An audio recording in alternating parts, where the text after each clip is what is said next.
Lámpara es tu palabra, Señor, para mis pasos, luz de mi sendero. Señor, estoy afligido, dame vida según tu promesa.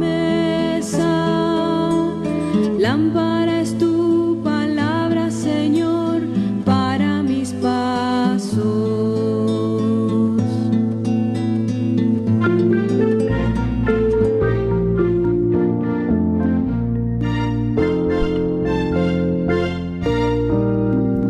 Buenas tardes, queridos hermanos oyentes de Radio Anglicana, bienvenidos a su espacio de la palabra hoy. Con nosotros el reverendo Juan María Tellería. Juan María, buenas tardes. Muy buenas tardes, reverendo Noel, muy buenas tardes, equipo de Radio Anglicana y sobre todo, buenas tardes, buenas noches o quizás buenos días para todos los amigos que nos están escuchando. Genial. Hoy continuamos con las reflexiones del libro de los Hebreos y en esta ocasión hablamos de los desafíos del pueblo cristiano, un interesante tema, y utilizaremos de referencias los capítulos 12 y 13 de Hebreos. Para los hermanos que nos escuchan, capítulo 12 y capítulo 13 de Hebreos. También recordarles que si tienen alguna inquietud, alguna duda, mientras el transcurso del programa, pueden enviarnos un WhatsApp al 698-6806-96, anteponiendo el signo positivo con el número 34 al número si lo hacen de fuera del territorio nacional.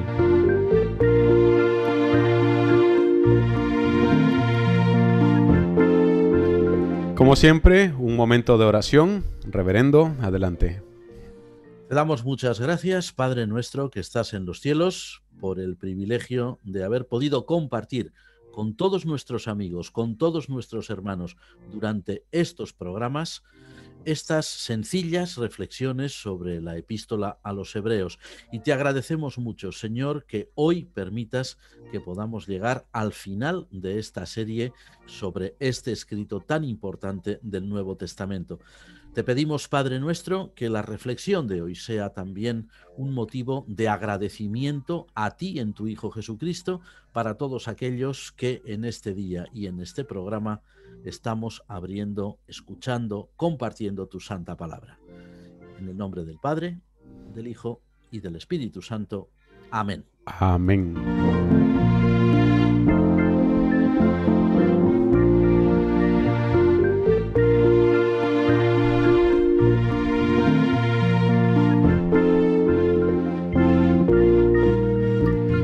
Bueno, como ya habíamos dicho, los desafíos del pueblo cristiano, Hebreos 12 y Hebreos 13, utilizaremos de referencia.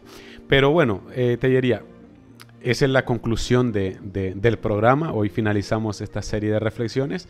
Y bueno, pues me gustaría preguntar que cómo concluye esta carta a los Hebreos, este tratado a los Hebreos. Pues mira, Noel, la verdad es que Hebreos concluye de una forma muy similar al resto de las epístolas del Nuevo Testamento y de forma muy especial de las epístolas paulinas, ¿no? De las epístolas procedentes o bien directamente de la pluma de San Pablo Apóstol o bien de su círculo de colaboradores, su círculo de ayudantes en la labor del Evangelio. Normalmente las epístolas del Nuevo Testamento, y como decimos, especialmente las epístolas paulinas, suelen tener dos partes muy bien marcadas. Una primera parte, que normalmente es la más amplia, la más extensa, que es donde se expone directamente, pues, la doctrina que el apóstol quiere enseñar o que el autor, en este caso concreto, quiere enseñar. Eso los especialistas le llaman el indicativo de la salvación. Y una segunda parte, que es la que tenemos hoy como objeto de nuestra reflexión. Una segunda parte que suele ser mucho más breve que la primera, en este caso son solamente 2 capítulos, como has dicho muy bien, el 12 y el 13, y en esta parte, que es la que suelen llamar la parte parenética, así hablando en términos muy técnicos, o la parte exhortatoria, dicho ya en un castellano más castizo, y que los especialistas llaman el imperativo. En esta segunda parte, el autor de la epístola en cuestión, después de haber en la primera parte expresado toda la doctrina que desarrolla, todo lo que quiere enseñar a sus destinatarios, en la segunda parte lo que presenta es sobre todo los consejos o incluso las indicaciones, en ocasiones órdenes muy concretas para casos muy específicos, que él desea transmitir a sus destinatarios para que los pongan en práctica. Es decir, lo que hace el autor de Hebreos concretamente en estos 2 últimos capítulos de su tratado, de su epístola, después de haber hablado de todo lo que habíamos estado viendo en los programas anteriores, ahora plantea unos claros desafíos a sus destinatarios y les indica el camino por el cual deben seguir. Tenemos una pregunta, Tellería. El autor de Hebreos argumenta que el nuevo pacto de Cristo es mucho mejor que el antiguo pacto entre Dios y los judíos y enmarca las diferencias entre encontrar a Dios según Moisés y encontrar a Dios mediante Jesús. ¿No sería mejor verlo como un nuevo pacto fortalecido mediante Jesús? Efectivamente es un nuevo pacto, como muy bien dice este amigo nuestro, es un nuevo pacto, un pacto definitivo y desde luego la fuerza evidente como fundamento, como base, incluso la fuerza declaratoria del autor de Hebreos al presentar todo el razonamiento en su epístola, esa fuerza reside evidentísimamente en el nombre, en la persona, en la obra y vamos a decirlo también así, en el poder de Jesús, sin duda alguna. Continúan las preguntas. ¿Los deberes de los cristianos fueron dados por los mismos pastores para fortalecer su ministerio y contribuir en el fortalecimiento de la fe de la Iglesia? Efectivamente, los pastores que en la primera época de la Iglesia, los pastores que eran normalmente personas en aquellos tiempos directamente ordenadas, vamos a decir así, al sagrado ministerio por los apóstoles o por sus colaboradores más directos, estos pastores en las exhortaciones que daban a la Iglesia evidentemente tenían esa doble finalidad. Por un lado, fortalecer la Iglesia, evidentemente, pero también, por el otro lado, pues fortalecer su propia autoridad pastoral. Cuidado. Aquí hemos de ser evidentemente muy cuidadosos. Pensemos que en la época apostólica, aunque por el testimonio que tenemos del Nuevo Testamento, especialmente de ciertas epístolas tardías, era pues muy patente que ya había personas que destacaban y que pretendían de algún modo ejercer una autoridad, vamos a decir, tiránica en las iglesias, incluso en alguna de las epístolas, por ejemplo, del apóstol Juan, aparece incluso hasta el nombre concreto de la persona que creaba este tipo de problemas, y en algunas epístolas paulinas también se habla de ciertos individuos, íbamos a decir con su nombre y apellido, no tenían apellido en aquella época, pero el nombre lo dice claramente el apóstol, de forma que cualquiera que leyera esa epístola o cualquiera que la escuchara, sin duda que sabía bien de quién se estaba hablando. A pesar de que ya en la época apostólica, como decimos, estaba despuntando este espíritu dictatorial, sin embargo, la mayoría de los pastores de las iglesias, de los presbíteros, lógicamente lo que pretendían era fortalecer su autoridad, pero no para ejercer una especie de dictadura o una especie de tiranía sobre la membresía de la iglesia, sino para que su autoridad tuviera la fuerza, para que tuviera la autoridad que emanaba directamente de los apóstoles y a través de ellos, pues directamente de Cristo. Es decir, una autoridad basada en el servicio, no en la imposición, no en el despotismo. Precisamente si algunas epístolas del Nuevo Testamento señalan con claridad nombres muy concretos de personas que se apartaban de ese ideal y querían ejercer una verdadera dictadura, como decíamos, en las congregaciones, es porque esa no era la norma, eso no era lo habitual. Eran personas que destacaban precisamente por desmarcarse de la línea general que con la dirección divina, con la dirección del Espíritu Santo, los apóstoles habían ido señalando a las iglesias. Pero, lógicamente, las iglesias estaban compuestas, como siempre ha sido así hasta nuestros días, por seres humanos y, por lo tanto, pues como suelen decir, donde hay seres humanos siempre hay problemas, ¿no? Y en este caso, pues el problema era que había personas que entendían la autoridad pastoral no en el mejor sentido de la palabra, una autoridad de servicio, que esto todo el Nuevo Testamento es unánime en ello, incluso desde los propios evangelios, cuando Jesús habla de la importancia del servir, no basaban su autoridad en el servicio, sino que querían basarla en una especie de autoridad omnímoda, como si ellos tuvieran, pues vamos a ver, un poder absoluto que ejercer sobre la vida de los creyentes y un control total sobre la Iglesia. Ese no era evidentemente el ideal de Dios. De ahí que el Nuevo Testamento lo ataje rápido.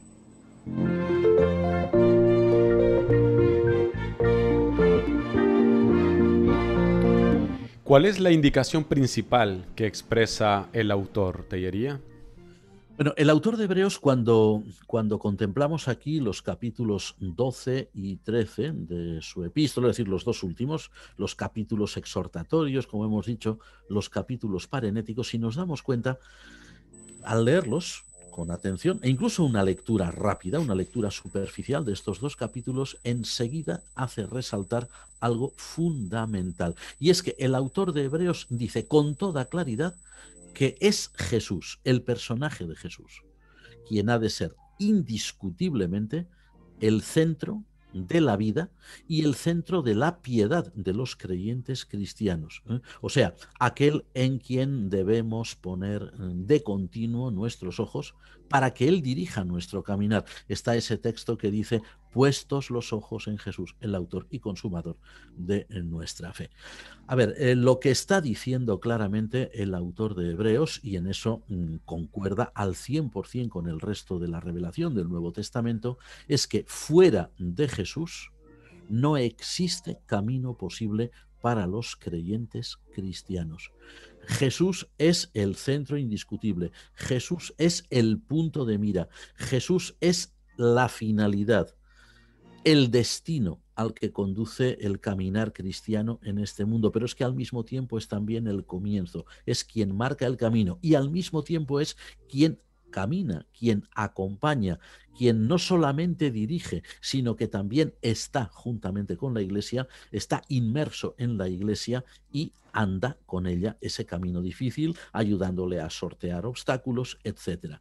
A ver, la exhortación, por lo tanto, del autor de Hebreos en estos dos capítulos es de un valor universal y de un valor perenne, ¿no?, para toda la Iglesia de Cristo. O sea, Cristo es el centro indiscutible y fuera de Cristo no puede haber otro camino. Recordemos aquellas palabras que el Santo Evangelio según San Juan conserva, según las cuales Jesús había dicho, yo soy el camino.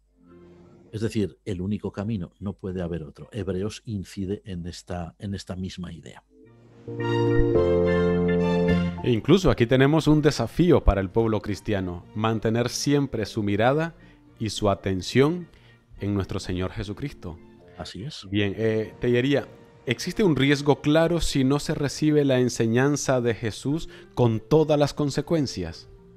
Esta es una de las preguntas más importantes que se pueden formular cuando se reflexiona sobre la epístola a los Hebreos y especialmente sobre estos dos capítulos, ¿verdad? Como hemos dicho, los capítulos parenéticos o exhortatorios, ¿no?, el imperativo, ¿no?, de la salvación. Efectivamente que existe un riesgo y esto no es algo que se pueda negar, ni es algo con lo que se pueda divagar, ni con lo que se pueda jugar. Fijémonos bien en un detalle. Según lo que está diciendo el autor de Hebreos, un creyente. Y atención, Hebreos es una epístola, es un tratado, es una carta que está dirigida a creyentes, como el resto de la Biblia. O sea, no hay libros de la Biblia escritos para incrédulos, ni escritos o dirigidos a ateos o a paganos. No, siempre son libros escritos por creyentes y para creyentes. Lo que ocurre es que luego, con la extensión del Evangelio, pues otros que no habían sido creyentes y se incorporan, ingresan en el cuerpo de Cristo, que es la Iglesia, también van a encontrar en estos escritos pues todo el consuelo y todo lo que ellos necesitan, ¿no? Pero bueno, un creyente, como decimos, es la idea general de Hebreos y que sobre todo se plasma aquí, ¿no? En estos capítulos. Un creyente que descuide la gracia de Dios. Un creyente que, por las razones que sean en su vida, ¿no? Por sus circunstancias, por decisiones propias tomadas a plena conciencia, por lo que fuera. Un creyente que descuide esa gracia de Dios. Un creyente que arrincone. E incluso vamos a decirlo más, con una palabra un poquito más fuerte todavía. Un creyente que menosprecie, minusvalore esa gracia de Dios revelada en Cristo, lo único que va a conseguir en su vida es malograr, es echar a perder bendiciones que Dios tiene preparadas para él como para cualquiera de nosotros y que a lo mejor ya le va a ser tan difícil recuperar que es posible que ya no las pueda recuperar jamás. Fijémonos bien en un detalle. El autor de Hebreos aquí menciona el ejemplo de un personaje bien conocido de las escrituras del Antiguo Testamento, concretamente del libro del Génesis, que es Esaú. Esaú, hijo de Isaac, hermano gemelo del patriarca Jacob, ¿verdad? Y como dice luego la historia posterior, pues es Esaú el progenitor, vamos a decir así, de los edomitas. Es una de las naciones que convivirán con el Israel histórico, pero no siempre en muy buenas relaciones, y eso que son hermanos, ¿verdad? Un claro problema de familia. Bueno, ¿qué le ocurre a Esaú? El autor de Hebreos narra, o bueno, refiere esa conocida historia de cómo Esaú, pues en un momento dado menosprecia la primogenitura que le correspondía por derecho de nacimiento, cómo menosprecia esas bendiciones que Dios tenía provistas. ¿Y qué ocurre con él? Pues que la vida de Esaú se convierte en una vida de desgracia. A ver, no quiere decir que a Esaú todo le fuera mal en la vida, pero sí que pierde algo muy importante. Y es más, el autor de Hebreos dirá que luego intentaría procurar esa bendición, incluso con lágrimas, pero ya la había perdido. La vida de Esaú, o el ejemplo de Esaú que muestra aquí el autor de Hebreos, es una clarísima advertencia, un clarísimo modelo para los creyentes cristianos de la época en que se escribe Hebreos, siglo I, para nosotros, siglo XXI, y para todos los creyentes que vengan en tiempos futuros, de que un creyente tiene en esta vida dos caminos, en este mundo en el que vivimos, en esta existencia terrena. O bien, un camino marcado por la fidelidad a Dios, por el gozo en el Señor, a pesar de todos los problemas que nos acucian en la vida diaria. A todos, no nos libramos nadie, vivimos en este mundo, pero a pesar de eso, un camino de gozo, de confianza que a veces es muy difícil porque a veces las pruebas son muy duras. O bien, atención, la segunda parte, o bien un camino que es completamente distinto, un camino más bien de tristeza, un camino de amargura, por haber descuidado lo que el Señor ha provisto. Es decir, que los creyentes, y Esaú es el modelo y otros muchos más también, los creyentes recibimos de Dios una serie de bendiciones, una serie de privilegios, una serie incluso de dones, ¿no? Dones que Dios gratuitamente nos otorga porque Él es bueno, porque Él es misericordioso, porque Él es nuestro Padre. Pero claro, lo que nosotros hagamos con esa bendición o lo que nosotros hagamos con ese don concreto, claro, eso ya es asunto de nuestra responsabilidad. ¿Reconocemos con gratitud lo que el Señor nos provee, lo que el Señor nos ha dado, o lo despreciamos? ¿Valoramos aquello que Dios tiene para nosotros y que nos ofrece, que nos regala, que nos da con su misericordia, como buen padre que es? ¿O actuamos como el caso de Esaú y otros, hijos ingratos que dicen, sí, el don es muy bueno, pero no lo quiero, por la razón que sea? Claro, ese camino, ese es el camino del creyente, ¿no? Ahí tenemos esas dos vías. O escogemos la vía de la fidelidad a Dios, que es una vía de confianza, que es una vía de gozo, como decimos en el Señor, a pesar de todo, o bien escogemos el camino de rechazar esas bendiciones de Dios y la consecuencia pues va a ser muy triste en la vida de esa persona, realmente muy triste.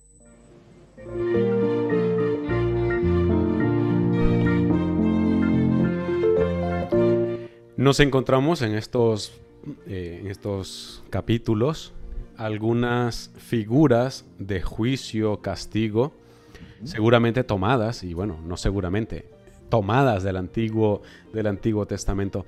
¿Qué valor tendrían para nosotros estas figuras, estas imágenes, Tellería? Bueno, tal como nosotros hemos recibido el Antiguo Testamento y tal como lo recibió ya también el autor de Hebreos, ¿no? Y como lo recibieron el propio Jesús, lo recibieron los apóstoles, lo recibió la iglesia antigua.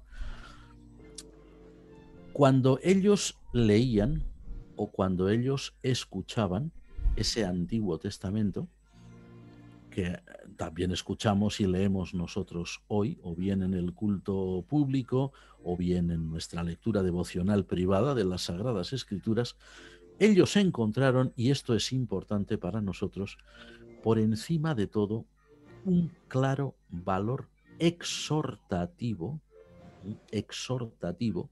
y de advertencia, que hemos de entender muy bien en lo que llaman su medio vital, es decir, su contexto, ¿no? En el contexto en que esos escritos, esos libros del Antiguo Testamento vieron la luz.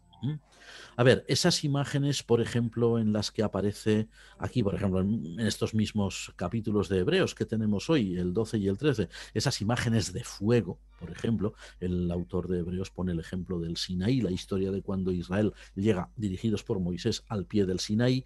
El autor de Hebreos menciona el temor que tenía el pueblo de Israel al ver toda aquella manifestación que debía ser, pues, no solamente portentosa, sino, si lo miramos bien, aterradora, ¿no? O sea, no es un espectáculo muy tranquilizador para nadie ver un monte que de pronto arde en llamas. El texto sagrado del libro del Éxodo habla incluso del humo que subía como si fuera un horno. En fin, el calor debía ser pues precisamente pues bastante más grande de lo que soportamos habitualmente en los veranos. Es decir, son imágenes muy propias de culturas muy antiguas y de concepciones que son un poquito diferentes de lo que nosotros ahora, a través de Jesucristo y a través del testimonio del Evangelio, tenemos sobre Dios.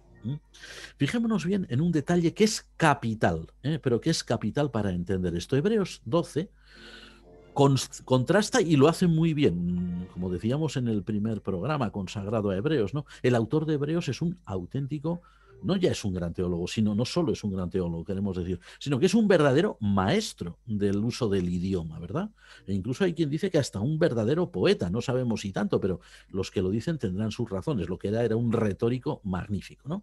Un orador extraordinario. Hebreos 12 contrasta en este capítulo, que invitamos a nuestros amigos a que lo lean completo, contrasta esos cuadros terribles del Antiguo Testamento en el que el pueblo de Dios, el pueblo de Israel, tiene verdadero, no ya miedo, es terror lo que siente ante esa manifestación de Dios, lo contrasta con el enfoque más positivo del Nuevo Testamento, el enfoque más positivo del Evangelio, en el que Dios aparece pintado con unos colores nuevos, porque Dios se muestra en el Nuevo Testamento a través de la imagen de su Hijo, en la imagen de Jesucristo, que es, nunca lo olvidemos, Dios con nosotros.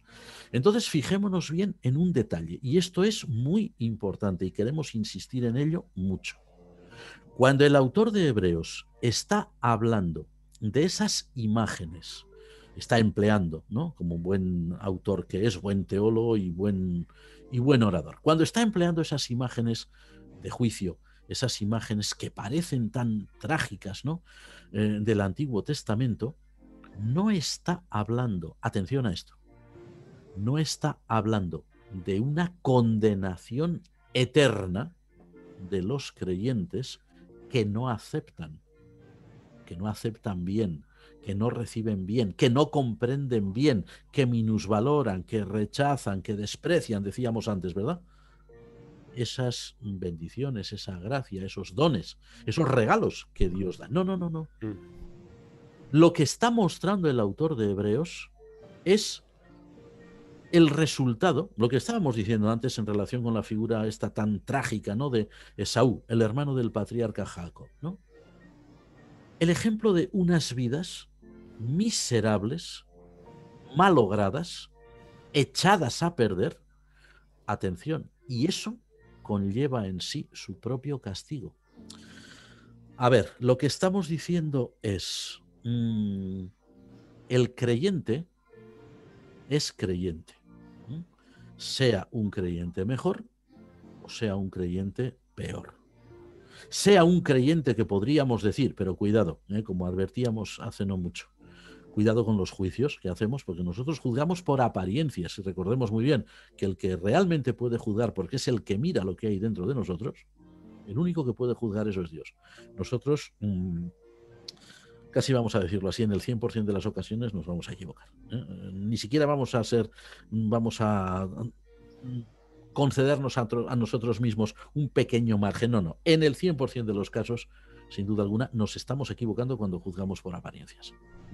El único que puede realmente juzgar a un ser humano es Dios. Entonces, nos encontramos con creyentes que a lo mejor ante nuestros ojos, delante de nuestro punto de vista, son más fieles que otros, son más consagrados que otros, son mejores creyentes que otros, pero atención, son creyentes. El autor de Hebreos no está diciendo si eres creyente y minusvaloras la gracia de Dios o minusvaloras, desprecias, rechazas, postergas, arrinconas lo que Dios te ha dado, automáticamente Dios te va a fulminar. No, no está diciendo eso.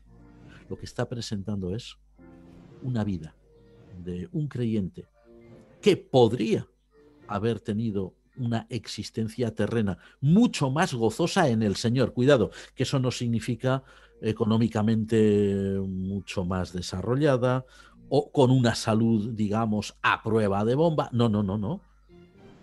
Puede ser una economía muy precaria, puede ser una salud muy frágil, pero el creyente que acepta los regalos de Dios, que acepta la bendición de Dios, va a hallar en su vida, incluso, como decimos y diremos siempre, en medio de pruebas, en medio de dificultades, en medio de sinsabores, en medio de desgracias, que también las tenemos los creyentes, el creyente, pues con la ayuda de Dios, por la gracia de Dios, encontrará motivos de gozo en el Señor que a lo mejor no significará ir riéndose por la calle ni con una gran sonrisa, que muchas veces ese gozo en el Señor será interno, mientras a lo mejor lo único que se derramarán serán lágrimas, y bien justificadas por la cantidad de problemas que puede haber, pero el creyente tendrá gozo.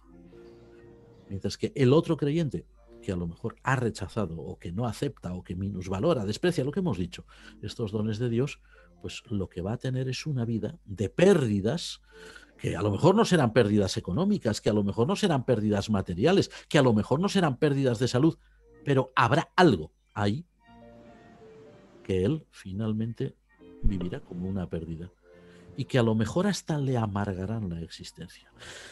Hay demasiados ejemplos en la vida cotidiana, no solamente de hoy, del día actual en que estamos, sino a lo largo de toda nuestra vida lo vemos, lo veremos, los que vengan detrás lo verán también, los que nos precedieron lo vieron. Vidas de creyentes echadas a perder, no porque se convirtieran en ateos o porque renegaran, no, sino simplemente porque en un momento dado las bendiciones que Dios les había puesto al alcance de la mano para que se apropiaran de ellas, para que vivieran en gratitud a Dios por lo que Él les había provisto, pues no las tomaron, las dejaron de lado, no las quisieron.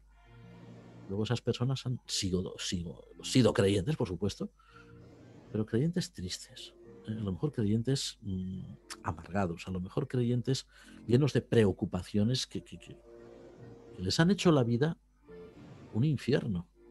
Eso no quiere decir ni mucho menos que Dios los haya rechazado, cuidado, no.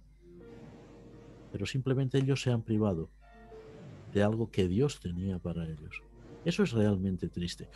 El autor de Hebreos aquí lo que nos está exhortando, por eso decíamos capítulos exhortatorios, es a que, puestos los ojos en Jesús, como habíamos visto, ¿no?, que es el autor y consumador de nuestra fe, aceptemos lo que Dios nos da, demos gracias a Dios por todo lo que Él nos da, lo entendamos a veces o no, y vivamos gozosos en nuestras posibilidades, en lo que, aunque sea un caminito pequeñito y estrechito que Dios nos ponga adelante, pues dando gracias a Dios, confiando en que Él nos guía y saliendo adelante. Esa vida, pues es una vida a la larga de gozo, bueno, y a la larga y a la corta, una vida de gozo, de confianza, de alegría por la dirección del Señor, de seguridad en que la mano del Señor nos va guiando incluso en medio de las tempestades, los terremotos, vamos, hasta los tsunamis y los maremotos más terribles que pudiéramos imaginar, Dios nos va guiando.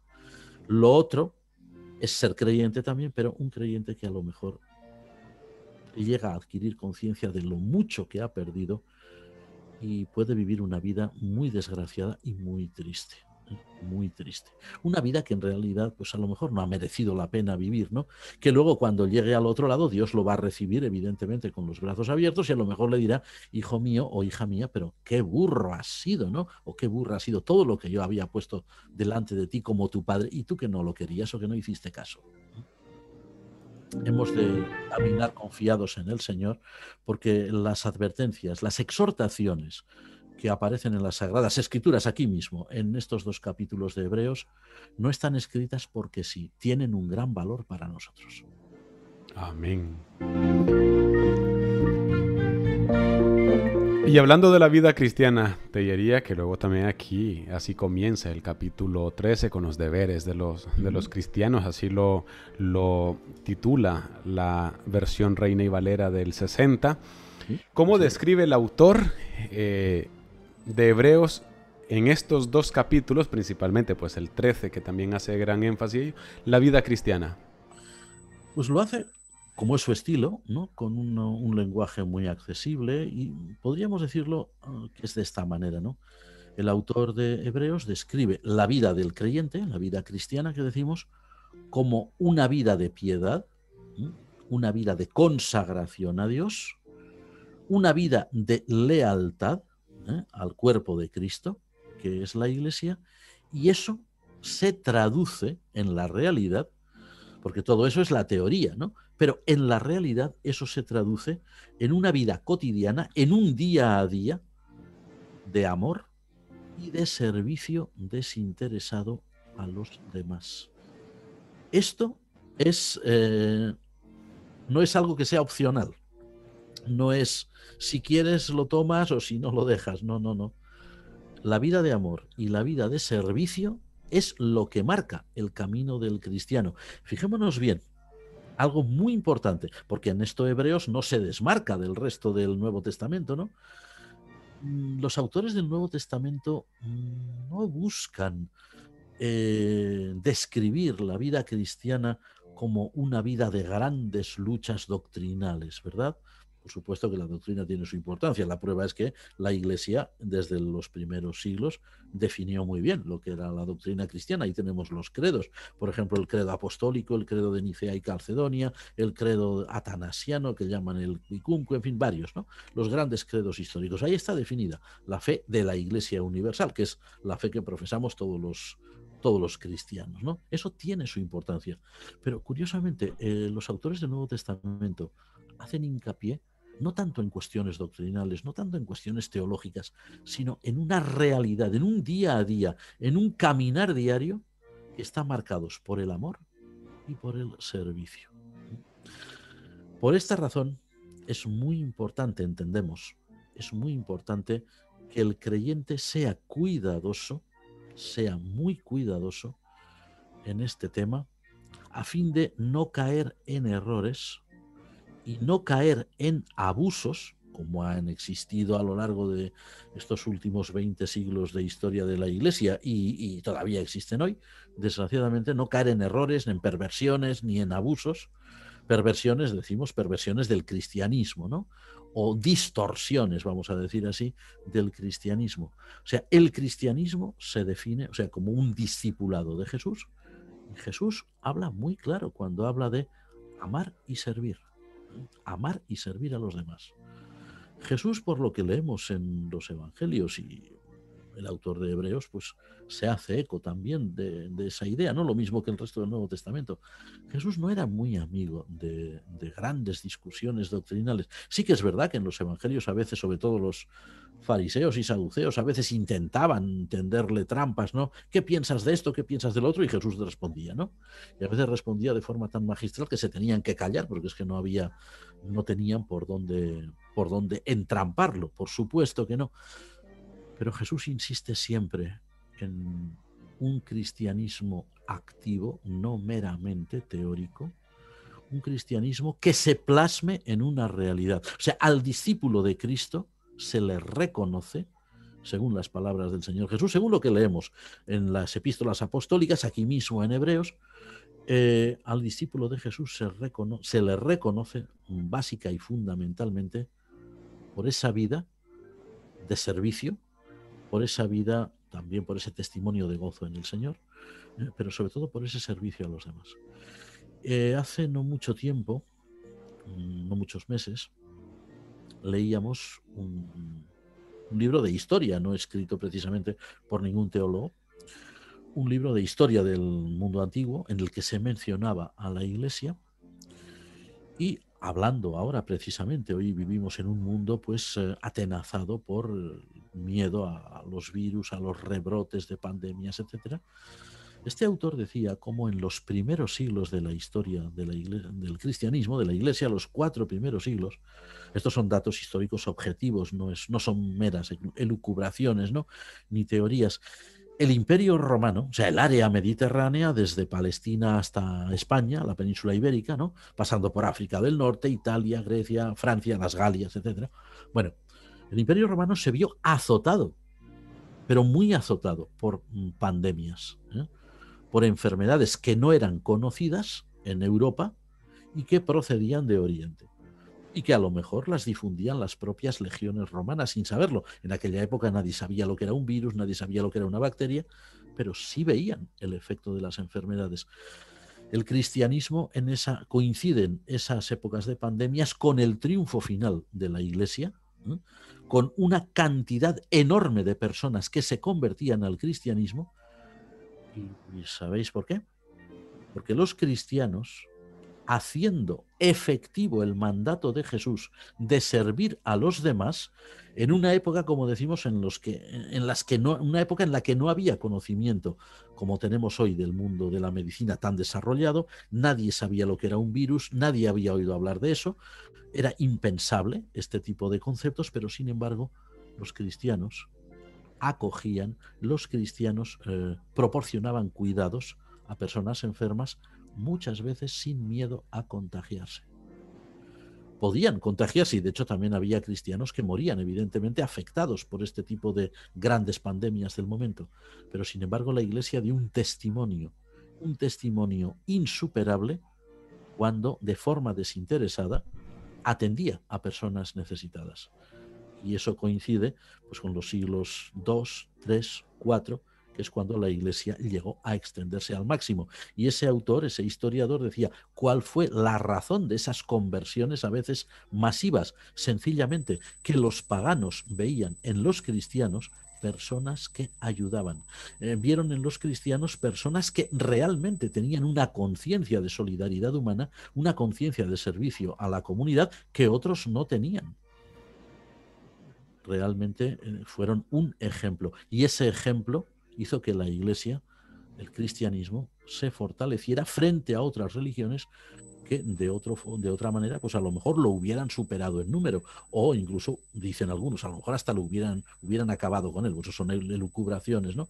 La realidad histórica y objetiva es que la Iglesia conquistó los corazones de las personas, no precisamente con grandes diatribas filosóficas, no precisamente con grandes proclamas teológicas, sino con el servicio activo, directo, en la calle, a las personas que lo necesitaban.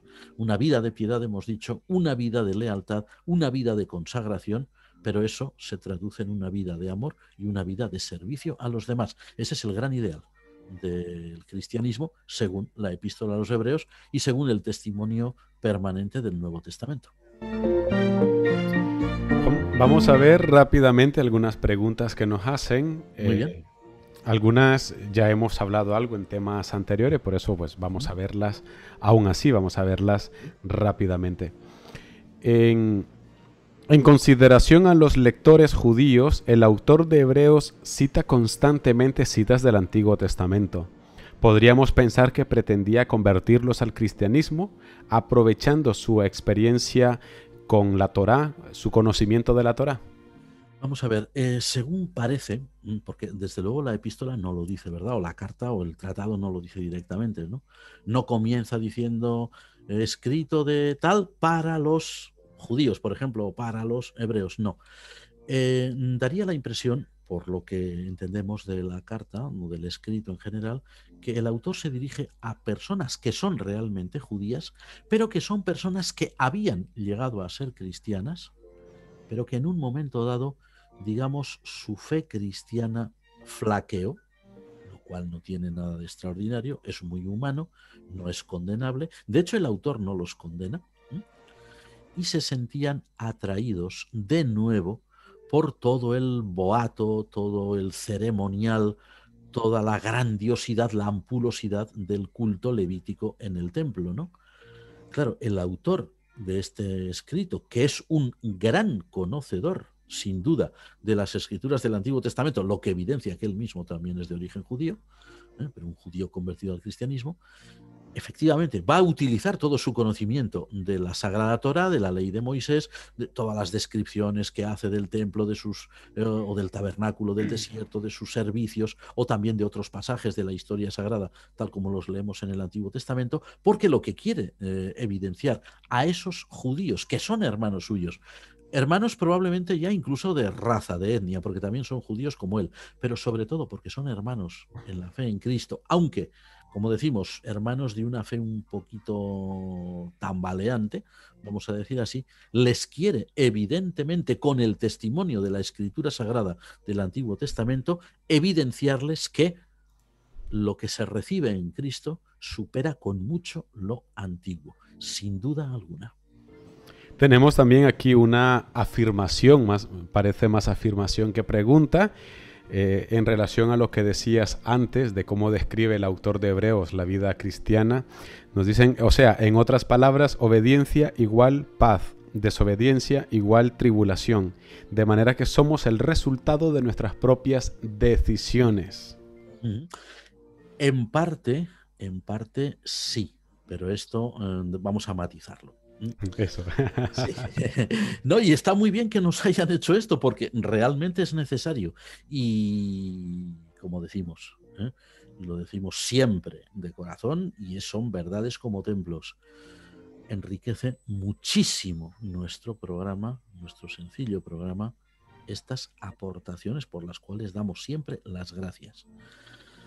No hay ninguna decisión, no hay ninguna obra, buena obra, vamos a poner así entre comillas, ¿no? Debido a esas polémicas que ha habido siempre entre unas partes del cristianismo y otras, ¿no? Salvación por fe, salvación por obras, no.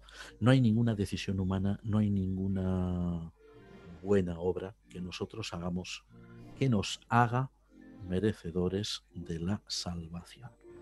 La salvación, y esto en Hebreos lo enseña claramente, lo mismo que lo enseña el resto del Nuevo Testamento, desde los Evangelios, pasando por Pablo hasta las epístolas llamadas católicas o universales y el Apocalipsis, ¿no? Incluso ya también el Antiguo Testamento, ahí se empieza a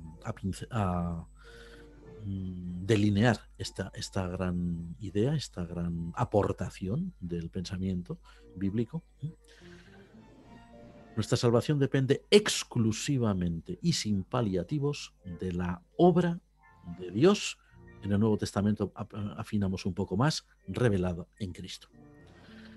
Pero, y muy bien por esta persona que nos ha hecho este planteamiento, afirmando, porque es cierto, nuestra vida en este mundo, nuestro testimonio cristiano en este mundo, nuestro transitar perdón, por esta tierra,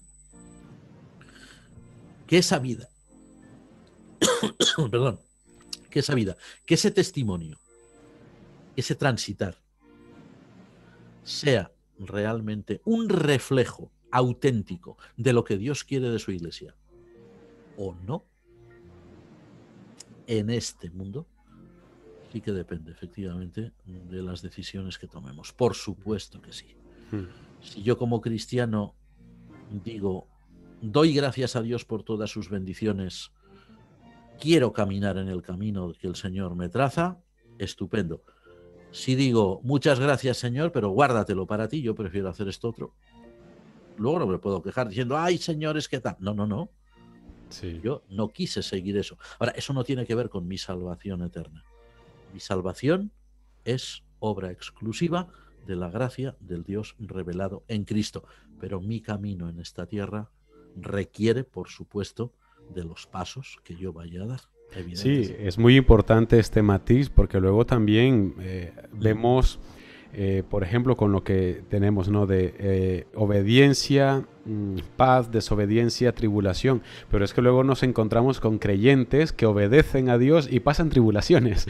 Y luego nos encontramos con personas que no obedecen a Dios y aparentemente están tan ricamente más tranquilos que los que creemos. Entonces sí, está muy bien esto de los matices porque no se pueden generalizar, no se pueden generalizar. Vale, tenemos una pregunta. Perdona, Noel, Sí. es que te voy a cortar. Es mala educación, pero mira, Corta. con perdón. Vamos a ver, y además que también hay una cosa muy importante.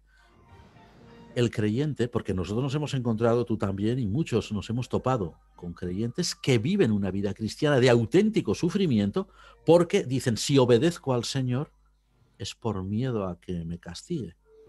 O si obedezco los mandatos de Dios o si sigo el camino de Dios es para no irme al infierno. Cuidado, Sí, esa total. no es la forma de actuar. O sea, yo no puedo decir, Señor, mira, te voy a obedecer porque si no, no quiero que me des un golpe. No, eso no es.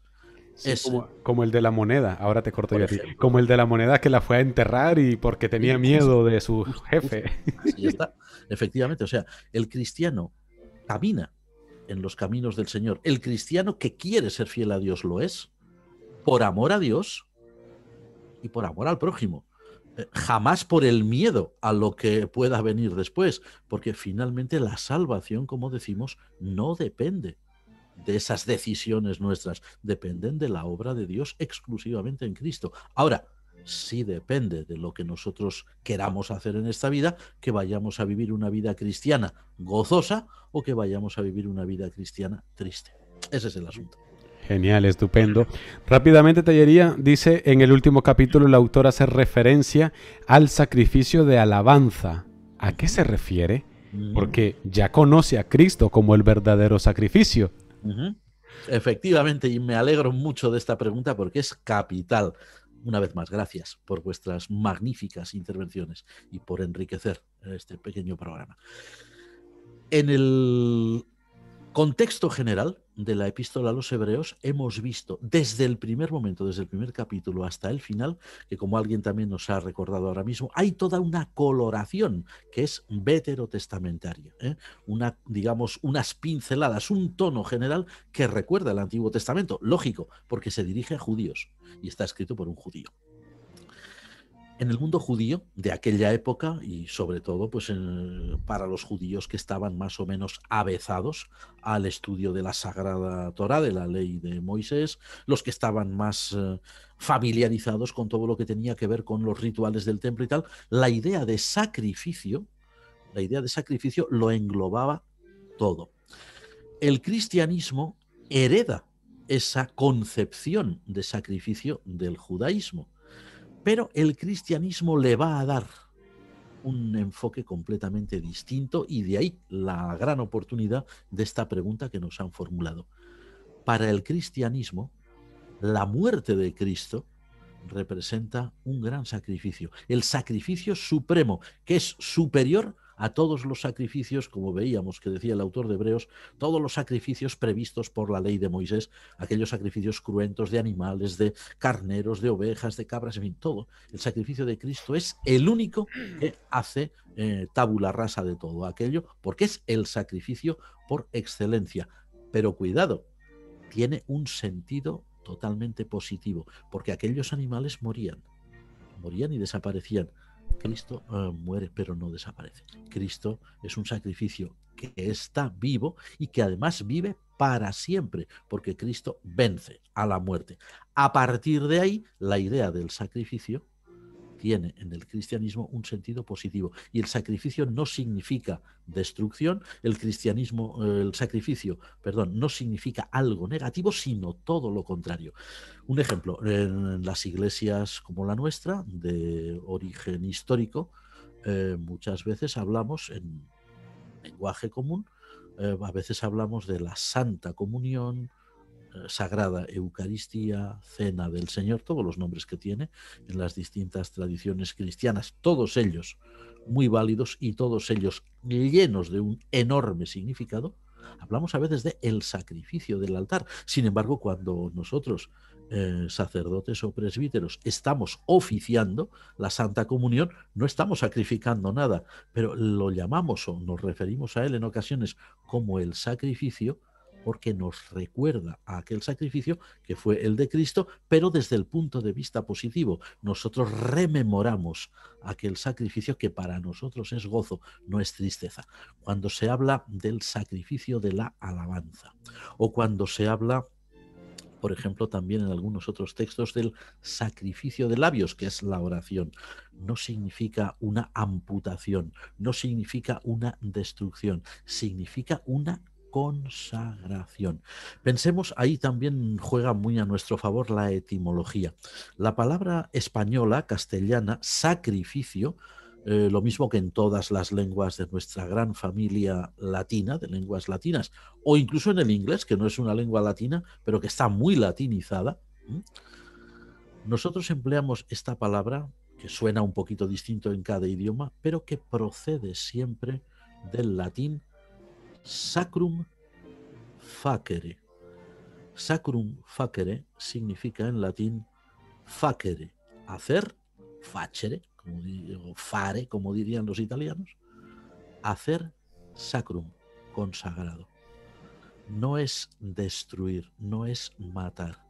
Entonces, cuando el autor de Hebreos está hablando de lo que él llama el sacrificio de la alabanza, no está hablando de algo negativo, no está hablando de algo doloroso. Al contrario, está diciendo que la alabanza del pueblo de Dios, la alabanza en este caso ya de la Iglesia de Cristo, es una manifestación de consagración total a Dios, y que está teñida, eso no lo dice, pero se entiende por el contexto, y que está teñida de gozo, que está teñida de agradecimiento, que está teñida de gratitud, que está teñida de reconocimiento, porque Dios dirige la vida de su pueblo.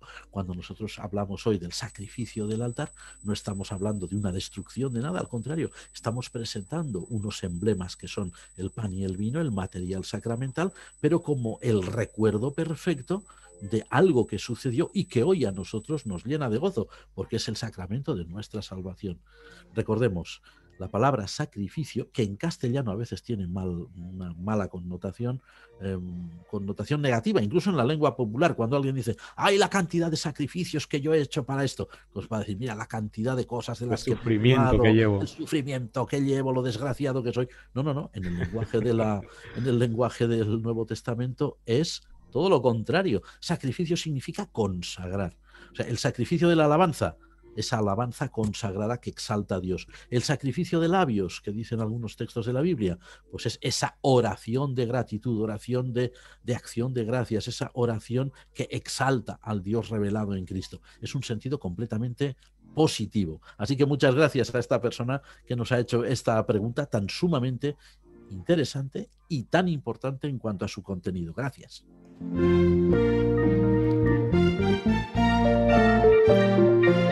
Bueno, llegamos al final de nuestro programa. No le pido al reverendo Tellería las conclusiones porque ya tiene algo preparado de seguro.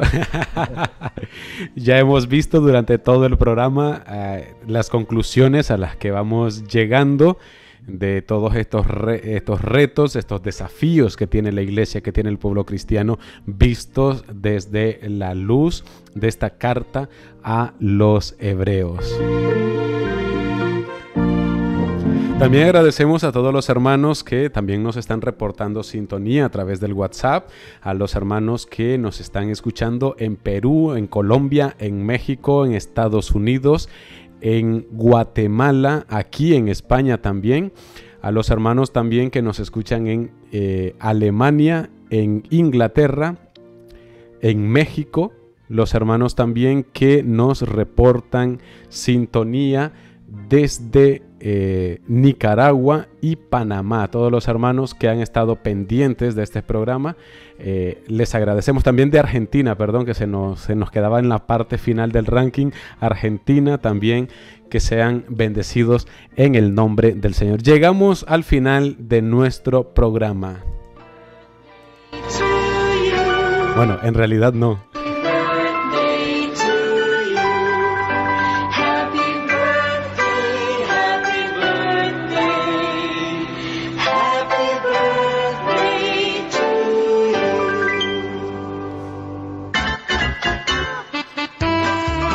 Reverendo Juan Mari, muchas felicidades por su cumpleaños. También estaba viendo los archivos de la radio y ya con este programa de la palabra hoy llevamos 2 años y medio casi. Comenzamos un 8 de enero del 2019 y no se ha interrumpido, excepto algún día que otro que no podemos por asuntos pastorales, pero desde 2019, de enero del 2019, ha estado este programa casi ininterrumpido hasta el día de hoy. Así que gracias, Juan Mari, muchas felicidades.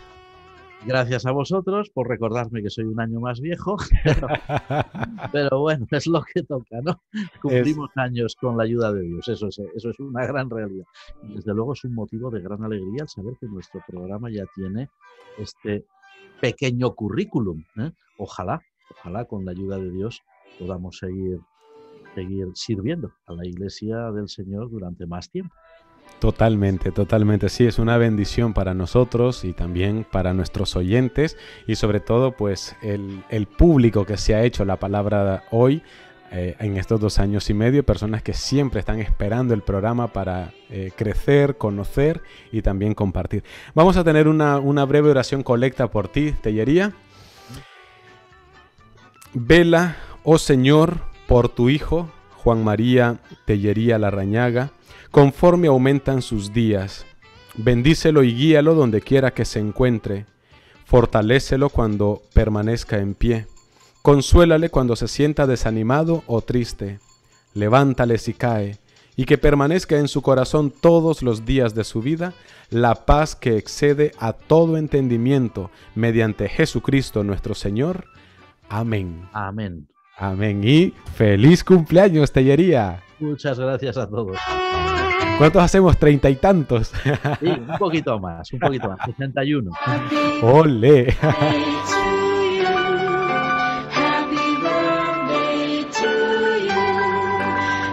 Bueno, también hemos recibido varios WhatsApp, muchos WhatsApp, felicitándote, y por eso no podíamos dejar pasar el programa sin hacer un pequeño ruido aquí, y quedamos a la espera de la tarta y de la Coca-Cola. Igual va a ser telemática. Igual será telemática. Muchísimas gracias a todos por vuestro cariño, gracias por vuestra bondad, y en nuestro programa muchísimas gracias por vuestra inestimable colaboración. Así que tienes muchos mensajes de Estados Unidos, de México, tienes también de Argentina, de aquí de España, tienes también muchos mensajes de felicitación aquí en la radio. No te los reenviaré porque si no, no acabo, pero ahí los tienes, Tellería. Así que enhorabuena. Queridos hermanos, llegamos al final ahora sí de nuestro programa. Esperamos que haya sido de gran bendición para vosotros. Gracias a todos aquellos hermanos que también nos han compartido sus inquietudes. Luego también los hermanos que nos han compartido o han manifestado sus reacciones en torno a a todas estas reflexiones que hemos tenido en torno a los hebreos. Están ya, dentro de una media hora estará disponible también este último vídeo del Tratado a los Hebreos en nuestro canal de YouTube. Ahí tienen los 6 vídeos por si alguno desea pues repasarlos, verlos como un estudio bíblico de este Tratado a los Hebreos. Ahí están disponibles. ¿Y qué es lo próximo que viene, Tellería? Bueno, si mal no recuerdo, puesto que en Radio Anglicana y La Palabra Hoy tenemos una cosa muy clarísima, y es que lo prometido es deuda. Habíamos hablado a tenor de algunas inquietudes de algunos de nuestros amigos radioyentes acerca de esa parte del Antiguo Testamento que no aparece siempre en todas las ediciones de la Biblia, que es la literatura que llamamos deuterocanónica. Bien, pues vamos a dedicar unos poquitos programas, pues como siguiendo el mismo estilo de los que hemos seguido hasta ahora, y con la ayuda de Dios seguiremos emitiendo más adelante, pues tratando sobre este asunto de los libros deuterocanónicos, que son una parte muy importante de la literatura bíblica. Estupendo. Entonces, en el próximo, dentro de 8 días, si Dios así lo permite, hablaremos sobre los libros deuterocanónicos para que vayan ya preparando sus inquietudes, sus preguntas, o en el momento que se está emitiendo el programa, recuerden que ahí también pueden, mientras de lo que vamos hablando, podéis también ir haciendo vuestros aportes o vuestras inquietudes. Así que muchísimas gracias, Juan Mari. Gracias a nuestros oyentes, los que nos han sintonizado en las redes sociales, en la web, en las aplicaciones de Radio Anglicana. Les esperamos dentro de 8 días, si Dios así lo permite, y alabado sea Jesucristo. Amén.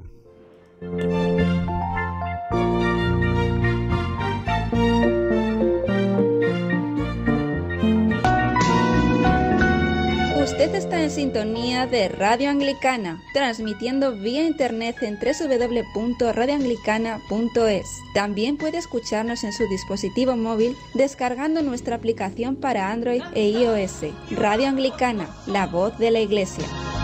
Jóvenes de toda la tierra, cantad y anunciad con nosotros por las sendas del mundo.